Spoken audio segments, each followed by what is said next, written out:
يا جماعة كلنا بنجري في الحياة، شغل، رياضة، مشاوير، ومفاصلنا هي اللي شايلة كل ده.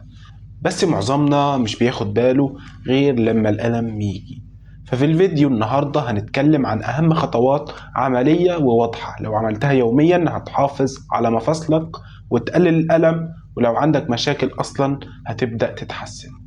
أول حاجة خليني أقول لك حقيقة مهمة: كل 1 كيلو زيادة في وزنك بيحط حوالي 4 كيلو ضغط زيادة على ركبتك مع كل خطوة.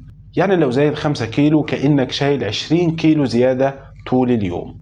مجرد انك تنزل من 3 ل 7 كيلو بس هتحس بفرق كبير جدا في الركب والظهر.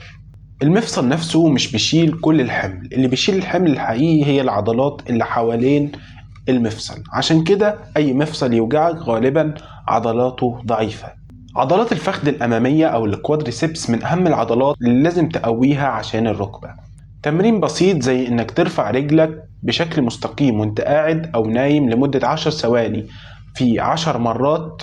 وكمان عضلات الفخذ الخلفية والحوض عشان تقلل ألم أسفل الظهر والركبة. وعضلات الكتف والدراع خصوصا لو بتتمرن حديد. عضلات الكور أو البطن والظهر، لو كورك ضعيف ظهرك هيتعبك طول الوقت. لو عايز أعمل لك برنامج تقوية جاهز لمدة أسبوع قولي. قلل الضغط المباشر على المفاصل. المفصل مش محتاج بطولة، محتاج حكمة. ما تشيلش حمل تقيل بطريقة غلط. ما تجريش على أرض ناشفة لمدة طويلة. ما تكترش من تمارين القفز لو وزنك عالي. اختار الكوتشي محترم يمتص الصدمات وانت ماشي. ما تقعدش قرفصاء لفترة طويلة. حاجات بسيطة لكن تأثيرها ضخم جدا. لو عايز مفاصلك تعيش معاك لازم تتحرك، بس مش لازم تبقى كروسفيت.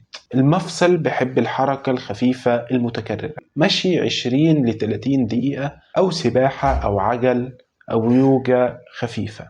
المهم تتحرك كل يوم. وضعيتك اليومية من أكبر أسباب الألم. أكتر سبب بيعمل مشاكل في الرقبة والظهر مش الجيم، الموبايل واللابتوب. لازم تتجنب إنك تبص للموبايل براس نازلة لفترات طويلة.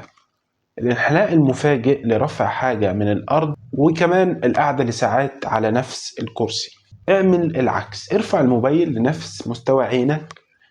انزل بظهرك مستقيم واتني ركبك. ولو هتشيل حاجة قوم كل 30 ل 40 دقيقة، اتحرك دقيقتين أو 3.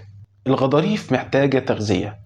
أفضل أطعمة للمفاصل السمك عشان فيه الأوميجا 3 والمكسرات وزيت الزيتون، وكمان التوت والفراولة والبروكلي وشوربة العظم عشان فيها كولاجين طبيعي، وكمان بعض المكملات اللي ممكن تساعدك زي الأوميجا 3 وكولاجين وجلوكوزامين. الغضروف فيه مية كتير، لو جسمك ناشف المفاصل هتحتك وتوجعك. اشرب من 1.5 ل 2.5 لتر يوميا. النوم الصح: نام على جنبك أو على ظهرك، خلي مخدتك بارتفاع مناسب بحيث رقبتك تكون في خط مع العمود الفقري. ما تنامش على بطنك، أسوأ وضع للرقبة. لو هتستخدم كمادات، لو الألم جديد وفي التهاب هتستخدم كمادات تلج من 10 ل 15 دقيقة. لو الألم مزمن وفي تيبس يبقى تستخدم كمادات دافية من 15 ل 20 دقيقة. المفاصل مش بتتعب فجأة، هي بتبعت إشارات من بدري: صوت تزييق، تيبس، تقل، وجع خفيف. لو بدأت تهتم بدري هتتجنب مشاكل كتير جدا. خليك فاكر، قوة عضلاتك مع وزنك المناسب مع حركتك اليومية مفاصل تعيش معاك طول العمر 100%.